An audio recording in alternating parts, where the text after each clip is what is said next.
दोस्तों, पूरे भारतवर्ष का अगर पिछले एक हफ्ते का क्राइम रिकॉर्ड देखा जाए तो क्राइम के केसों में, क्राइम के मामलों में जो घटनाएं घटित हुई हैं उनमें एक चीज कॉमन है। सारी घटनाओं में, चाहे वो उत्तर प्रदेश के बदायूं की घटना ले लें, चाहे राजस्थान के चूरू की घटना ले लें, या पुणे में एक घटना हुई थी, अभी पुणे में दूसरी भी घटना हो गई है।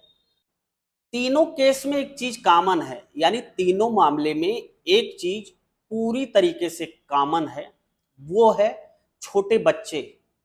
क्राइम के एक हफ्ते के अंदर भारतवर्ष में जितने भी मामले हुए हैं उनमें अगर जान गई है तो छोटे बच्चों की जान गई है। अब आप सोच रहे होंगे कि ऐसा क्यों है कि आखिर छोटे बच्चों की ही जान जा रही है, और हमें समाज में इस समय एक सतर्कता बरतनी चाहिए अपने बच्चों के प्रति। समाज में ऐसे बच्चे जिनको माता पिता छोड़ देते हैं, वो अकेले में टहल रहे हैं, वो एक सॉफ्ट टारगेट होते हैं हत्यारों के लिए, हवसियों के लिए, या किसी लालची व्यक्ति के लिए। एक सरल माध्यम होते हैं, एक सरल तरीका होते हैं, क्योंकि छोटे बच्चों में उतना दिमाग तो होता नहीं। उनको आप टॉफी दे दो, चॉकलेट दे दो, कुरकुरे दे दो, या पैसे का लालच दे दो, तो वो आसानी से आपके पीछे पीछे भागे चले आते हैं। उनको ये समझ में नहीं आता है कि आखिर आगे उनके साथ क्या होने वाला है। दोस्तों, ऐसी एक सच्ची कहानी जो मैं आज आपको सुनाने चल रहा हूँ, जिसने फिर कहीं ना कहीं इंसानियत को शर्मसार किया, बल्कि लोगों को अपनी तरफ ध्यान आकर्षित किया और सोचने पर मजबूर कर दिया कि आखिर एक व्यक्ति अगर लालच में आ जाए, हवस के मूड में आ जाए, तो वो छोटे बच्चों को भी नहीं छोड़ता है, क्योंकि उसके ऊपर एक सनक सवार होती है कि मुझे ये करना है तो करना है। आज की सच्ची कहानी शुरू करने से पहले आपसे मेरा बस छोटा सा विनम्र अनुरोध है कि अगर अभी तक आपने चैनल को सब्सक्राइब नहीं किया है तो चैनल को सब्सक्राइब कर लेना, साथ में बेल आइकन की बटन को प्रेस कर देना। आपका जो प्यार और आशीर्वाद हमारे साथ बना है, उम्मीद है ऐसे ही आप बनाए रखेंगे। तो आइए बिना देरी की आज की कहानी को शुरू करते हैं। तो जो आज की सच्ची कहानी है वो वाकई में बहुत हैरान और परेशान और दिल को झकझोर देने वाली है। जैसा कि आपको पता होगा, पूरे भारतवर्ष में रमजान का एक पवित्र महीना चल रहा है मुसलमान भाइयों का। तो ये कहानी शुरू होती है भारत के मुंबई प्रदेश से। मुंबई प्रदेश का एक जिला है ठाणे, और इसी ठाणे जिले का एक इलाका पड़ता है बदलापुर।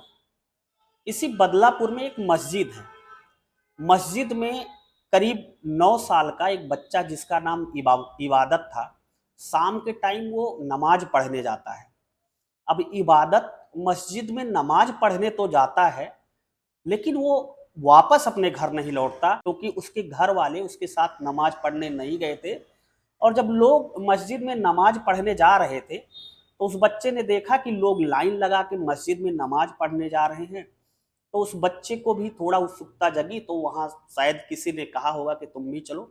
वो बच्चा छोटा सा 9 साल की उम्र का मस्जिद में जाता है, लोगों के बीच में नमाज पढ़ता है। सारे लोग बाहर आ जाते हैं, वो भी बाहर आ जाता है।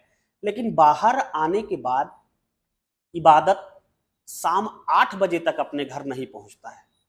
और जब शाम 8 बजे तक घर नहीं पहुंचता है तो लोग उसे खोजना शुरू करते हैं, लेकिन इबादत का कोई पता नहीं चलता है कि इबादत आखिर कहाँ गया।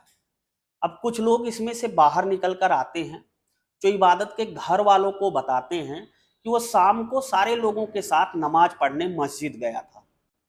अब पुलिस वाले मस्जिद के जो इमाम साहब थे, मस्जिद के जो नमाज पढ़ाते हैं, उनसे पूछताछ करते हैं, लेकिन उन्होंने भी बताया इबादत यहाँ पर नमाज पढ़ने आया था, लेकिन वो नमाज पढ़ के निकला। इसके आगे की कहानी उन्हें नहीं पता थी। अब इसकी पूरी शिकायत उसके घर वाले पुलिस थाने में करते हैं, और पुलिस थाने में कंप्लेन करने के बाद कुछ ही देर बाद इबादत के पिताजी को एक फ़ोन कॉल आता है, जिस पे उनसे 25 लाख रुपए की फिरौती मांगी जाती है। अब इबादत के पिताजी सीधे वो नंबर पुलिस वालों को देते हैं। अब पुलिस वाले उस नंबर को सर्विलांस पर लगाकर ट्रेस करना शुरू करते हैं, लेकिन वो नंबर लगातार स्विच ऑफ जा रहा था। शायद जिसने किडनैप किया था इबादत का, उसको ये पता चल गई होगी कि ये पूरा मामला पुलिस तक पहुंच गया है। लेकिन रात को 2 बजे जैसे ही वो दोबारा फिर से फ़ोन अपना चालू करता है, पुलिस लोकेशन ट्रेस करती है, तो पता चलता है कि मस्जिद के बगल ही एक व्यक्ति का लोकेशन है। पुलिस उस लोकेशन पर पहुंचती है तो पता चलता है कि ये नंबर एक मौलवी साहब का है। अब मौलवी साहब उसी मस्जिद के बगल में सिलाई की अपनी दुकान करते थे। मौलवी साहब से पुलिस बाकायदा पूछताछ करती है, तो मौलवी साहब जब पुलिस को बताते हैं, तो वो कहते हैं कि सर मैंने देखा था बच्चे को, लेकिन बच्चा आया और कहाँ गया कुछ पता नहीं चला। लेकिन जब मौलवी साहब पुलिस वालों को पूरी घटना की स्टोरी बता रहे थे, तो उनके चेहरे पर एक सिकन थी, जिसे पुलिस बखूबी अच्छी तरीके से पढ़ लेती है। वो कहती है, मौलवी साहब ऐसा है कि हमें आपके घर की पूरी तलाशी लेनी है।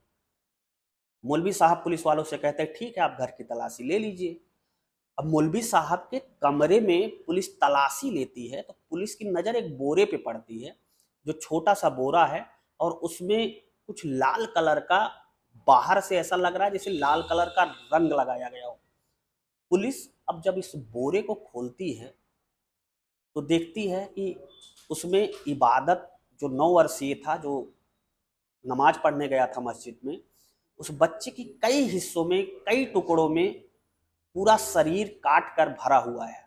अब पुलिस मौलवी साहब से जब पूछती है, तो मौलवी साहब कहते हैं कि दरअसल हमें अपना घर बनवाना था, और हमने इसलिए ये दिमाग लगाया कि अगर इसके पिताजी के पास बहुत सारे अच्छे खासे पैसे हैं, अगर इसके बेटे को किडनैप कर लेते हैं हम, तो 25 लाख रुपया हमें आसानी से मिल जाएगा और हम उससे अपना घर बनवा लेंगे। अब जब मौलवी साहब पुलिस के सामने पूरी घटना बताते हैं, तो पुलिस उनको और मौलवी साहब बताते हैं कि ये दिमाग हमें हमारे भाई ने ही दिया। अब पुलिस मौलवी सलमान अहमद और उनके भाई को अरेस्ट करके जेल भेज देती है।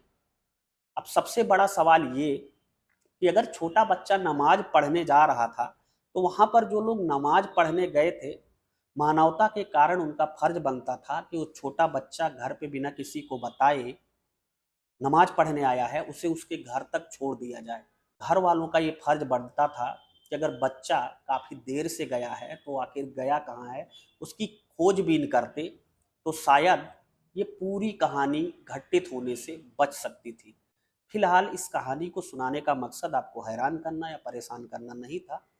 इस कहानी को सुनाने का मकसद बस इतना था कि आपके बच्चे यदि छोटे हैं, अनजान हैं, अभी उनके अंदर दिमाग नहीं है, तो वो कहाँ जा रहे हैं, कहाँ आ रहे हैं, किससे मिल रहे हैं, कहाँ उठ बैठ रहे हैं, कहाँ खेल रहे हैं, पर आप अपनी पूरी नज़रें और अपने परिवार की पूरी नज़रें बनाए रहिए। आपका अधिकार ही नहीं, बल्कि आपका परम कर्तव्य है। फिलहाल आपका मौलवी साहब के बारे में क्या कहना है, आप अपनी पूरी राय कमेंट बॉक्स में हमें ज़रूर बताएं। मिलता हूँ ऐसी एक नई कहानी के साथ आपको जल्द ही। तब तक के लिए जय हिंद, वंदे मातरम।